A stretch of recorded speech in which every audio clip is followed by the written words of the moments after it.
My stepmom asked my father to deny me when I needed them. The call that changed everything.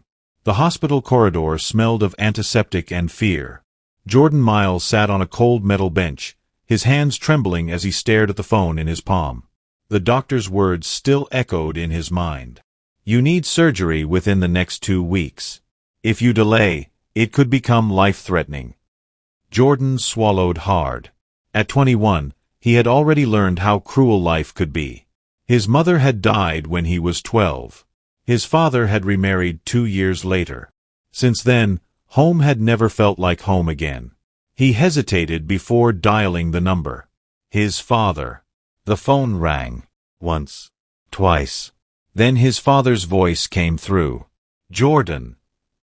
Relief flooded his chest. Dad, Jordan whispered. I need to talk to you.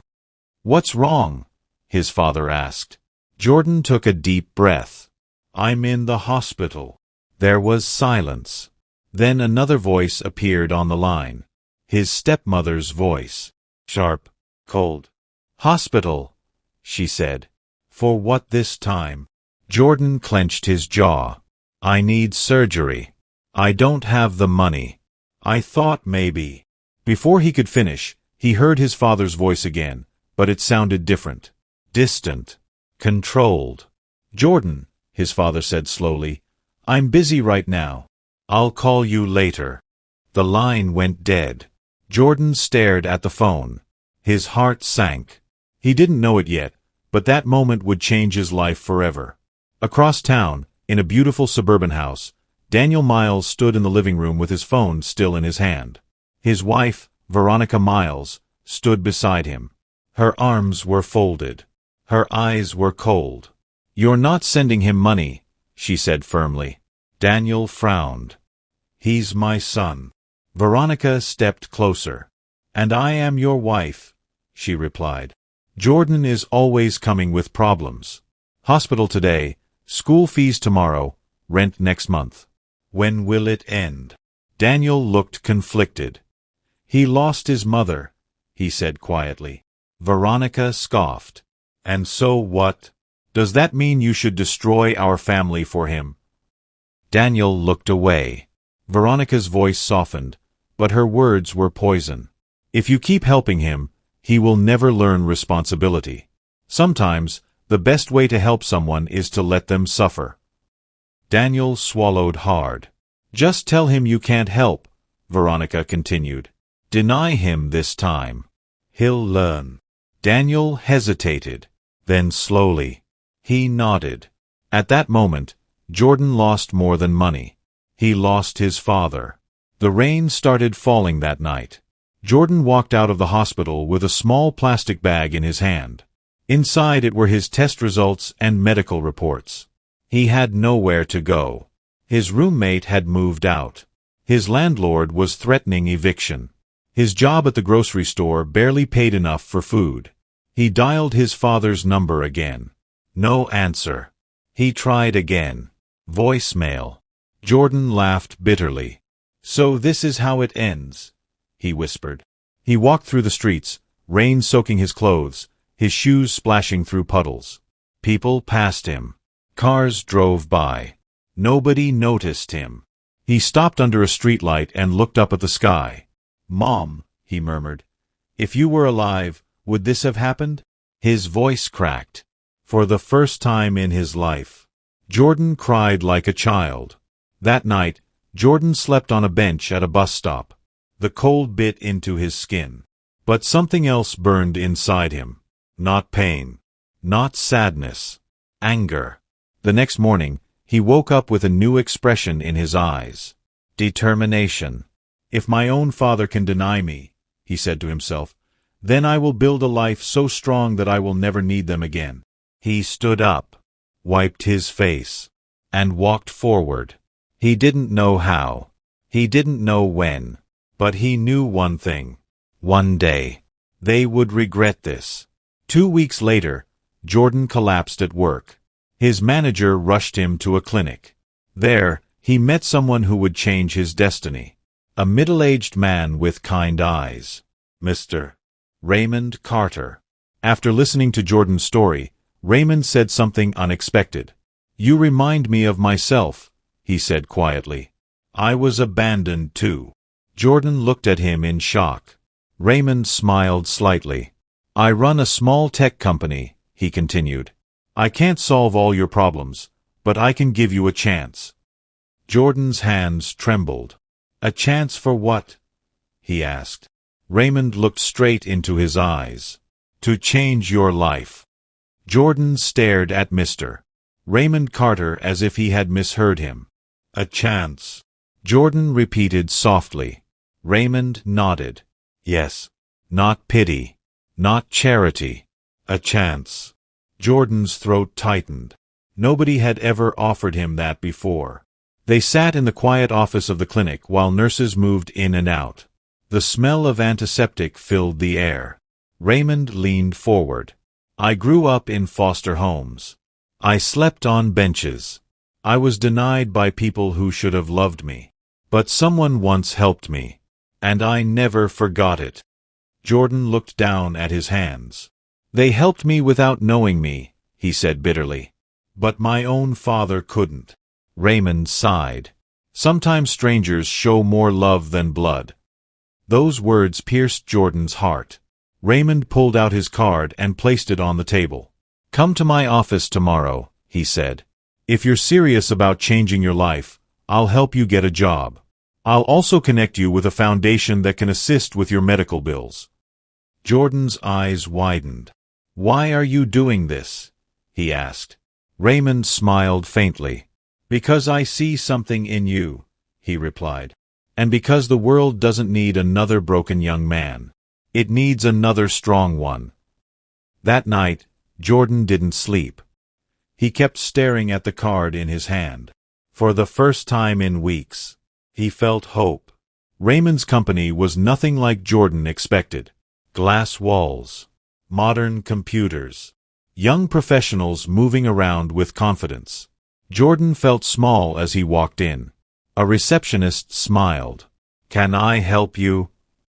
"I'm here to see Mr. Carter," Jordan said nervously. Minutes later, Raymond appeared. "Welcome," he said warmly. "You're right on time." He introduced Jordan to his team. "This is Jordan Miles," Raymond said. "He'll be working with us starting today." Jordan froze. "Today?" he whispered. Raymond nodded. "Yes. Opportunity doesn't wait." Jordan was given a small desk, a computer, and basic training. At first, he struggled. He made mistakes. He felt embarrassed. But he never gave up. Every day, he arrived early and left late. While others complained, he learned. While others rested, he studied. Slowly, people began to notice him. 3 months later, Jordan stood in Raymond's office again. This time, he wasn't nervous.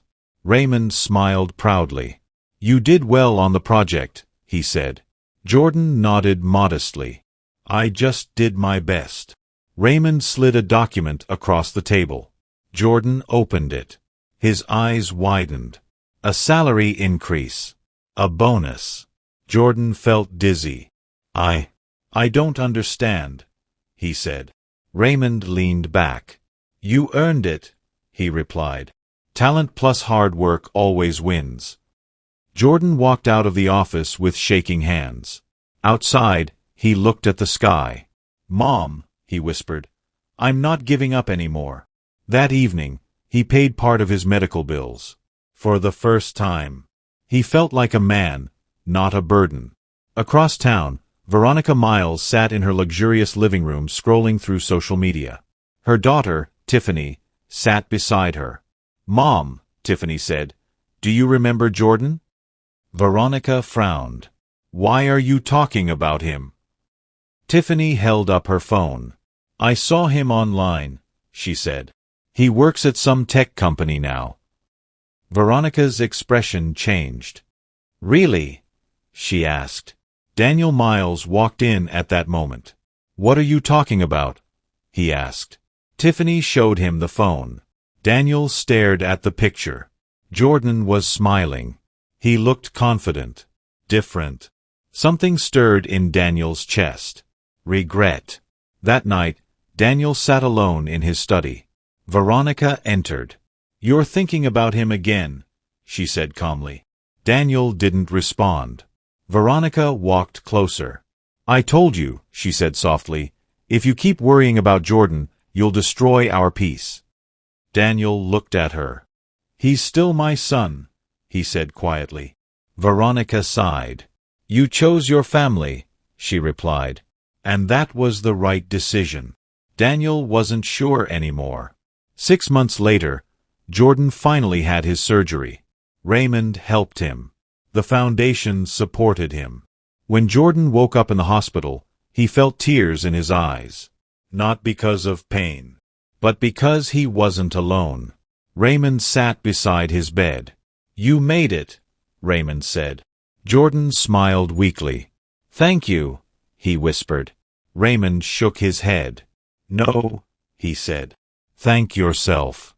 You refused to give up." At that moment, Jordan realized something. Family is not always blood. Sometimes, family is chosen. A year passed. Jordan changed. His clothes were better. His posture was stronger. His eyes were sharper. He wasn't the broken boy anymore. He had moved into a small apartment. He had savings. He had dreams. One evening, he stood in front of a mirror and whispered, "One day, they will see what they lost." The conference hall was filled with bright lights and quiet murmurs. Jordan adjusted his suit jacket as he walked into the hall. 2 years ago, he would never have imagined himself in a place like this. Now, he wasn't just an employee anymore. He was a rising star in Raymond Carter's tech company. The event was a business summit, bringing together entrepreneurs, investors, and corporate leaders. Jordan walked confidently through the crowd. Then he heard a familiar voice. Daniel Miles. His heart skipped. He turned slowly, and there he saw them. His father. And Veronica. They stood near the entrance, dressed elegantly. For a moment, the world seemed to freeze. Daniel stared at Jordan. His eyes widened. "Jordan," he whispered. Jordan felt his chest tighten. But he didn't stop walking. He didn't run. He didn't cry. He didn't smile. He simply walked past them, as if they were strangers. That hurt more than words. Veronica watched Jordan walk away.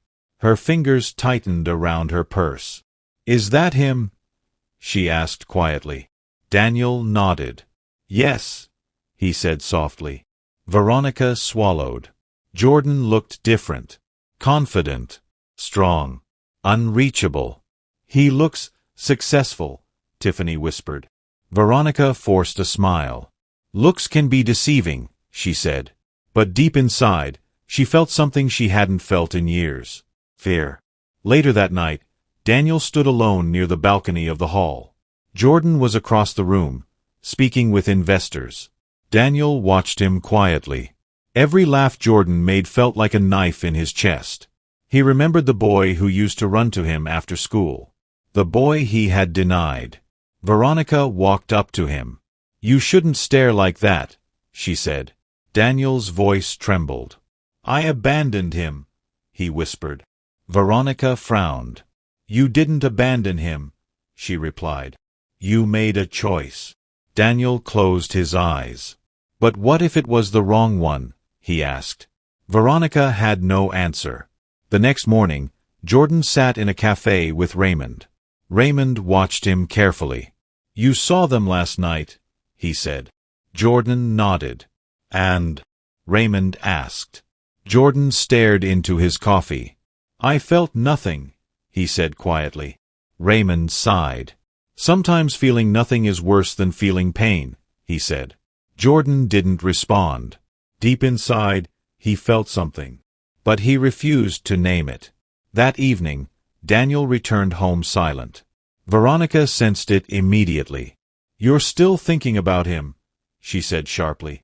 Daniel looked at her. "He almost died," he said suddenly. Veronica froze. "What?" she asked. He needed surgery, Daniel continued. He called me, and I denied him. Veronica's face hardened. And he survived, she said coldly. So what? Daniel stared at her. So what? He repeated. Veronica stepped forward. If he had died, would that have changed anything? She asked. Daniel's eyes widened. Don't say that, he said.